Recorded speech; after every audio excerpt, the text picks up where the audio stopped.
I do think that all of us are obligated to try to communicate with people who otherwise might just, tune us out. And my mom really taught me that. I mean, she used to say, if whatever you're saying can't be understood by your grandmother back in Waco, then no one's hearing it. And so I don't think it's so much about curating an image, but it's making things simple for people. And it's being direct about what you believe and what you're trying to do.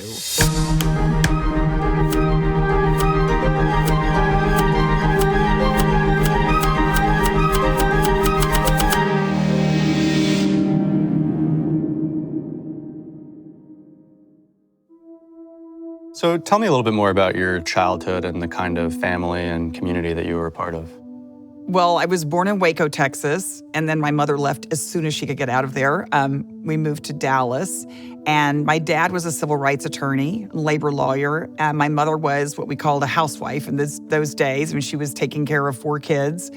And we had sort of a traditional, I guess it was a traditional 50s, 60s kind of household, except that my parents were really political. And Dallas was a very, very conservative city. We were kind of against everything that was going on. And my parents were involved in campaigns, in the farm workers movement, in the women's movement, in the civil rights movement. And so I think from a really early age, I found out that being an activist was important, but it was also fun. I mean, those were all of our friends.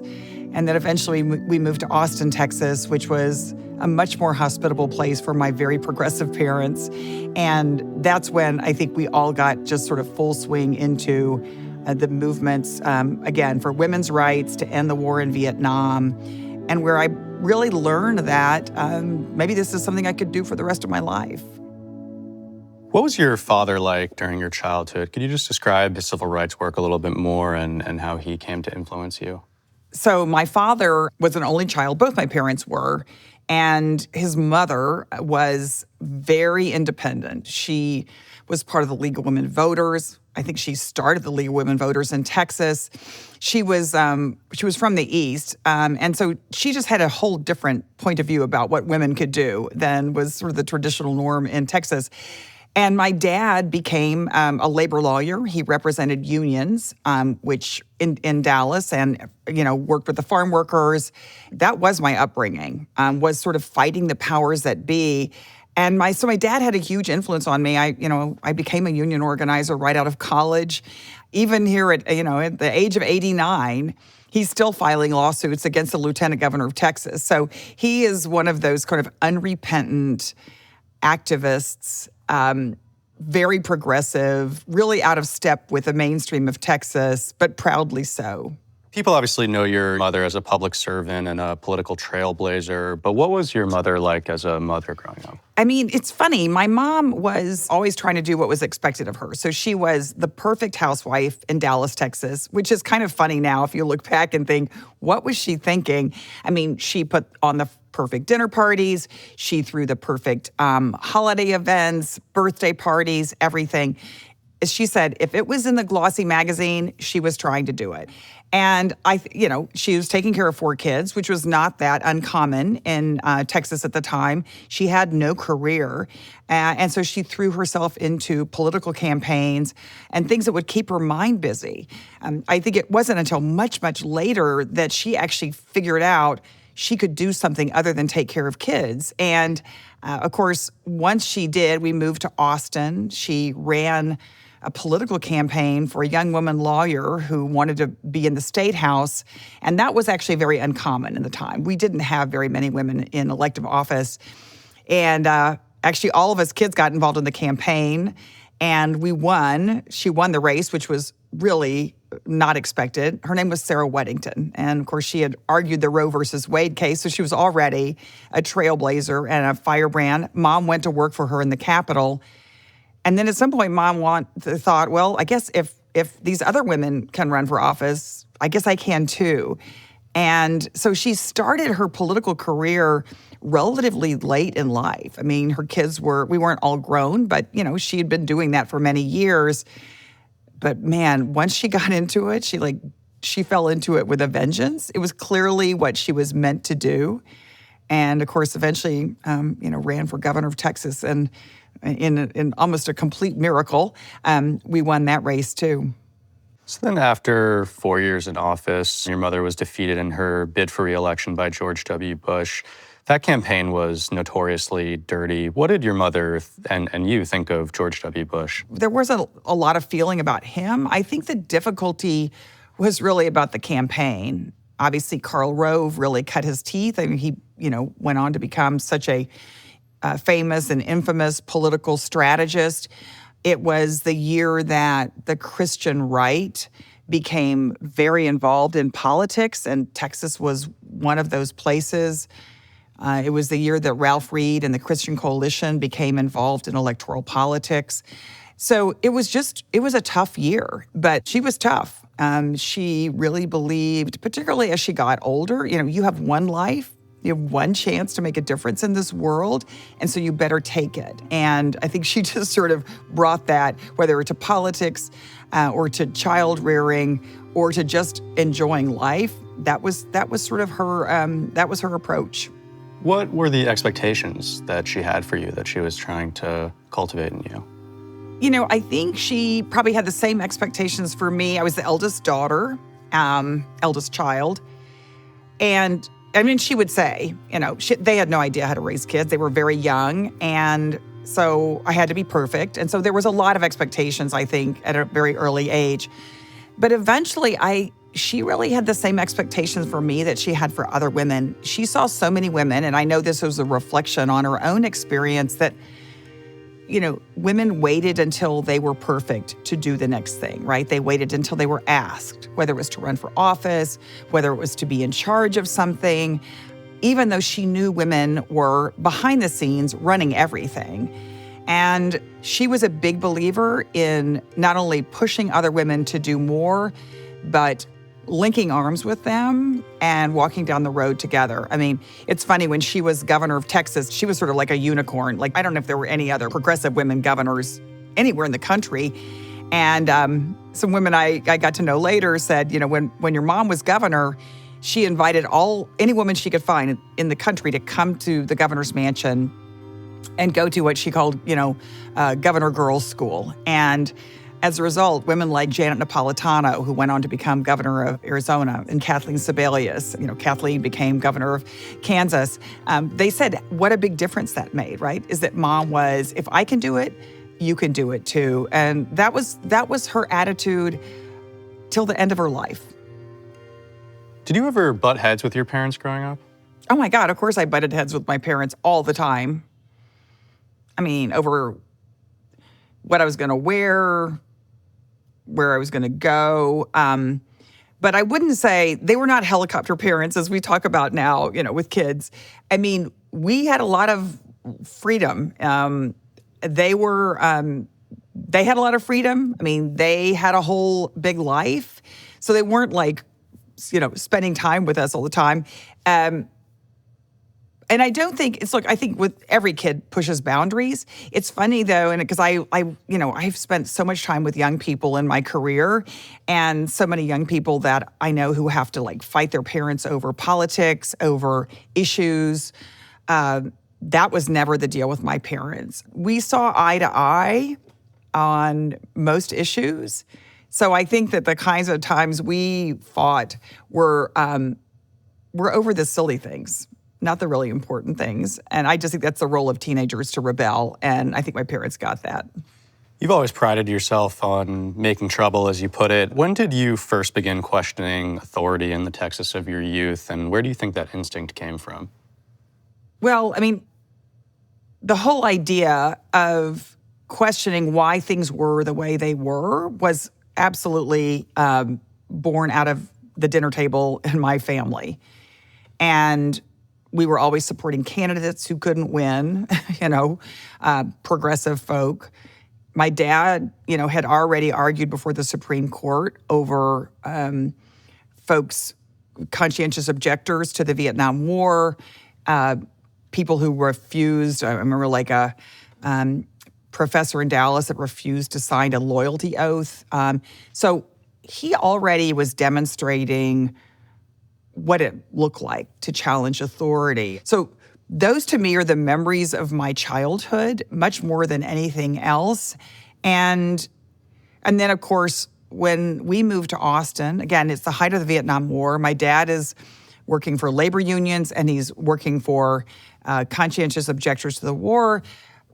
I wore a black armband to school in 7th grade, called in the principal's office, who called my mother to, narc me out. And of course, the only, his good fortune was she wasn't at home.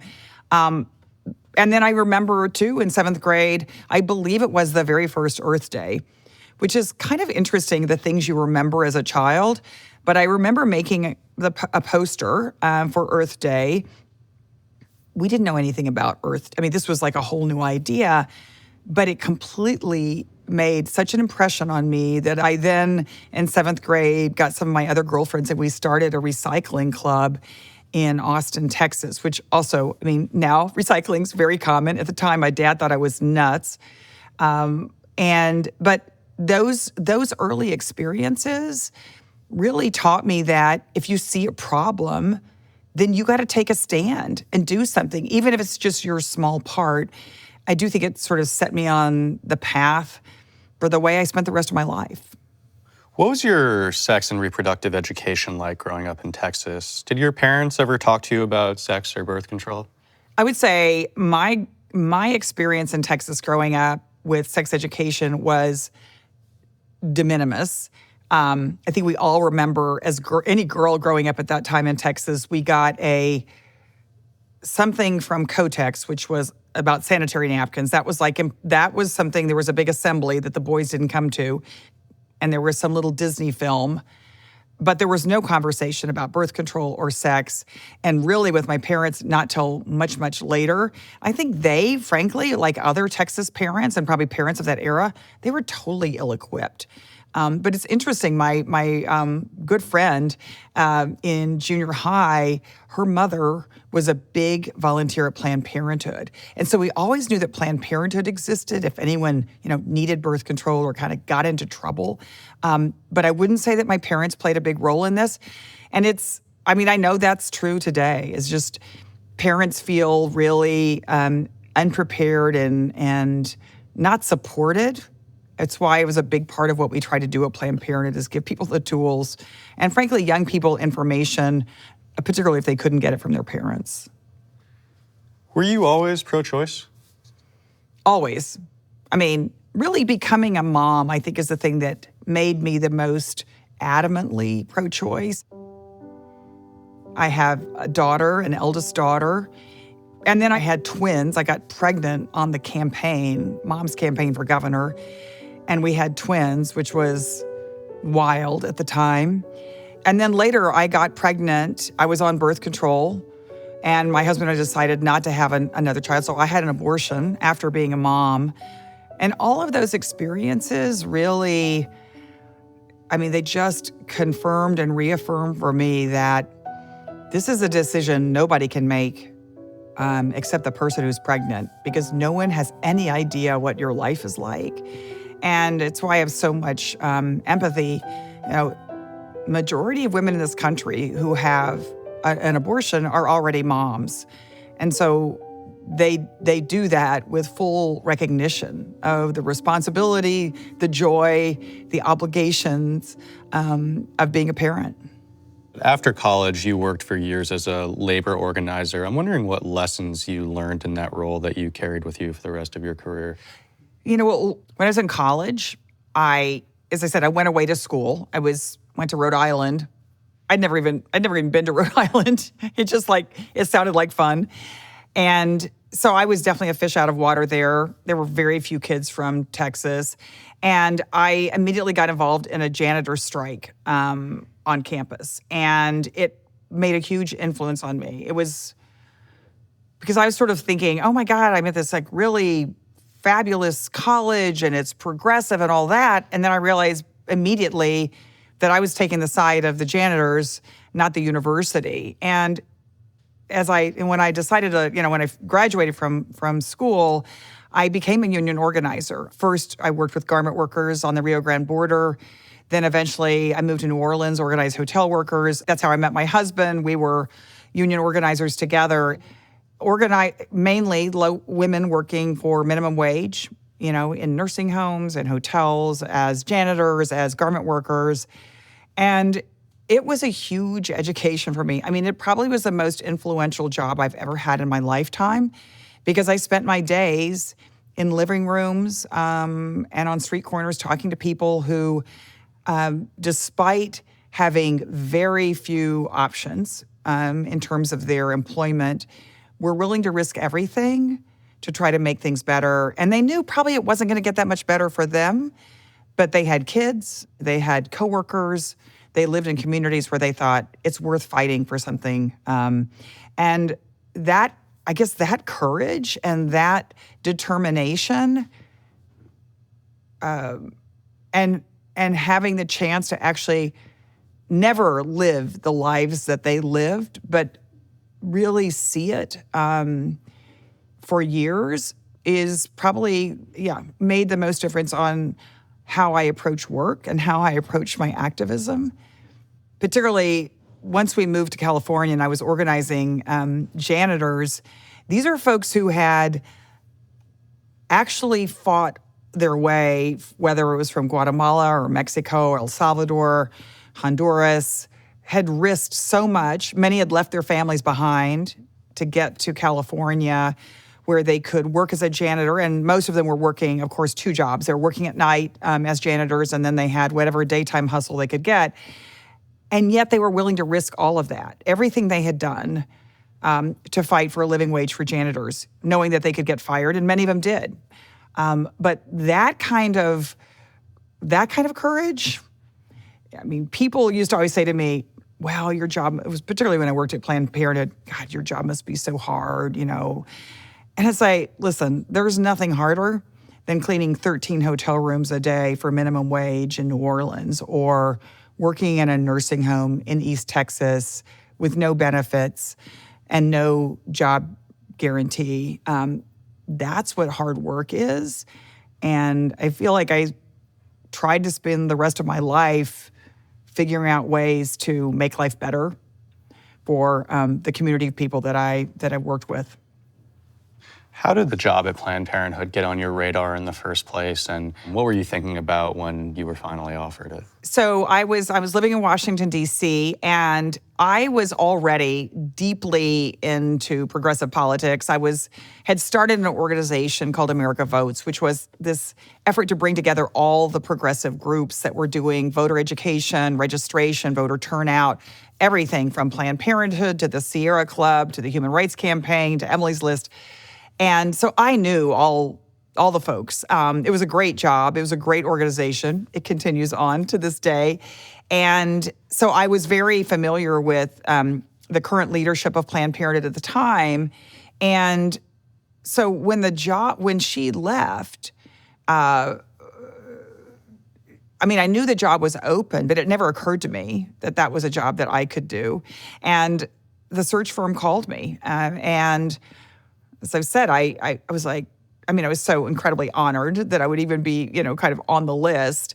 But I almost didn't show up because I just felt like, I don't know how to do that. I've never had a job that big, all the things, fill in the blank. And so I stopped in a coffee shop and I called my mother and I said, I just don't think I can do that. The kids are this, I've got to get the kids through all these things.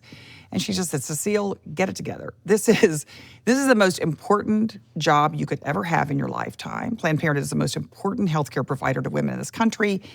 You will never forgive yourself if you don't try. And what's the worst thing that could happen? And honestly, as a result, I went to the interview and they chose me, as we say. And we moved to New York. I had no idea what I was getting into. I think that's how a lot of women we just kind of do the next thing that seems it needs doing. And it was the most extraordinary experience of my lifetime. An enormous honor, incredibly hard. But, the people that work for Planned Parenthood, they do so out of a commitment.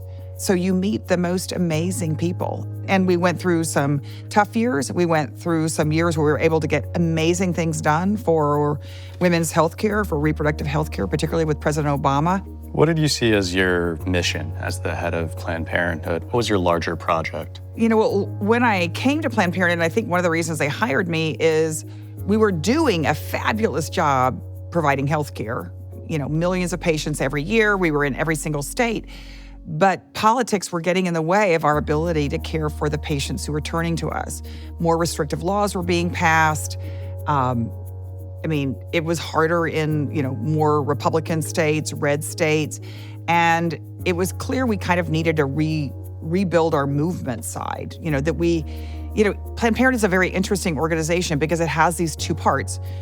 A healthcare provider, trusted healthcare provider to millions of folks, but also we're a movement to advance and really make sure that reproductive health care is available to everybody, whether they're a Planned Parenthood patient or not. So I really was hired, I think, to help on the movement side. And we did. We dramatically increased the membership of Planned Parenthood. We invested in young people. Millions of young people joined Planned Parenthood as activists, as leaders. Some of them have gone on to both lead Planned Parenthood, but also gone and ran for public office. So it was really, to me, important that we kind of build this whole new generation of activists. And then, of course, we had the chance as a movement to influence the Affordable Care Act, which was, frankly, the most dramatic change in access to health care in our lifetime. And if we hadn't been at the table, if we had not had millions of supporters around the country that were pushing forward, we would not have made the progress particularly for reproductive health care that we did. So that to me was incredibly important. And we elected a lot of good folks, including President Barack Obama. Or I would say we helped elect. When did you realize it was time to step down from your role there, and why did you choose to take that step? Well, I guess it always felt like 10 years seemed like a good amount of time. I came up in the progressive movement, and I saw a lot of people who stayed, I think, beyond their sell date, if you will. These are big, important jobs, and they're also amazing jobs. So that was sort of my horizon. I had this dream that we would elect Hillary Clinton president, and then it could sort of ride off into the sunset. And, I felt that the organization was in good shape for so many reasons. And then, of course, that didn't happen. And so I stayed because we had to fight really what was an existential crisis, which was President Trump. And at that point, Speaker Paul Ryan had pledged to completely defund Planned Parenthood, to end all federal funding for the basic care that we provided to Medicaid patients primarily. This was affordable birth control, pap smears, breast exams, well women checkups. For many women with low incomes, Planned Parenthood was the only place in their community they could go. And so I stayed for that fight. We won that fight. But then after I finished that, I knew it was time for a new leader. I was deeply invested in young leaders of color, not only as part of the organization and part of my staff, but leading the organization. And so that was it. It felt like, look, I could have stayed another 10, 20 years. I loved that job, but I didn't want to overstay my welcome. And look, at some point you go, I set out to do certain things. We did them. I felt really good about what we had done. And it was, you can begin to believe your own press too much, right? And think you're the only one who could do it. And I never wanted to be in that situation. So I think I left after 12 years and it was good. You spent a lot of your time since stepping down from Planned Parenthood working to get more women elected to public office. Beyond demographic equity, what do you see as the importance of having more women win public office? Is there something distinct about women's leadership? Yeah, I think women, they just bring a different perspective. Once you've had kids, you have a totally different perspective on the world. It's like one of my things I always felt like is, when half of Congress can get pregnant, we're going to finally quit fighting about access to safe and legal abortion, birth control, Planned Parenthood. But all the studies show, and it may be because we've never had equity in office, that women are more likely to introduce legislation and pass legislation successfully. They're more likely to work across the aisle with other people of another party or point of view. They're more likely to work with each other as women across party lines.